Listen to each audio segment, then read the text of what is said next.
Jesus told the parable of an employer who was hiring staff to work in his vineyard in Matthew chapter 20.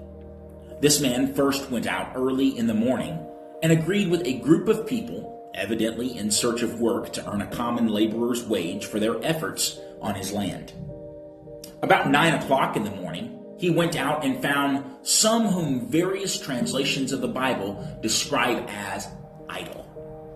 The Greek word that is used here can have a variety of meanings according to Strong's Hebrew-Greek dictionary, including inactive, unemployed, lazy, useless.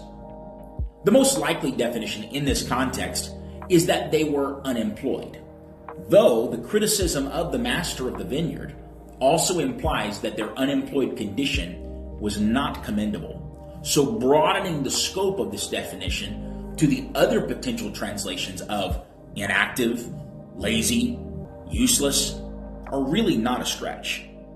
Furthermore, this supervisor went out at noon and again at 3 o'clock in the afternoon, doing evidently the same thing.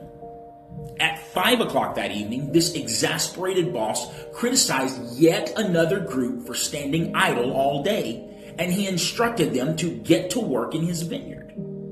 Now, the main point of this parable that Jesus told was to emphasize that regardless of how long we live for God and serve Him, we will all receive the same reward in the sense that we will all get to enjoy eternity in heaven. However, I am intrigued by the frustration of the master of the vineyard who continuously went out and found people standing idle. It was an issue that was of pandemic proportions. That's a scary word in 2025 culture, but idleness in kingdom work should be a frightening concept in the day we are living in. In our American culture, we have never been busier than we are today.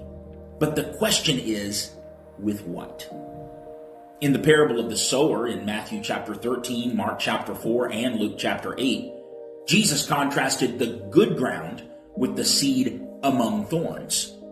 While the good ground was productive, Jesus grouped the seed that tried to grow among the thorns with 2 other seeds that also did not produce.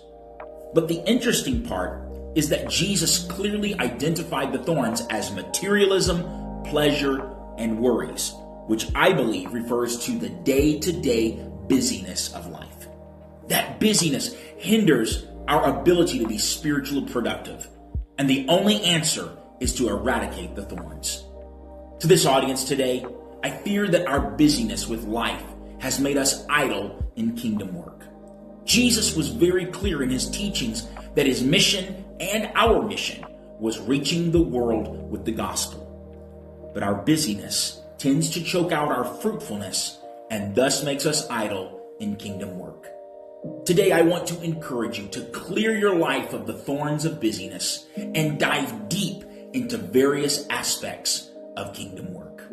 I'm Jared Wilkerson, and this is Life Moments.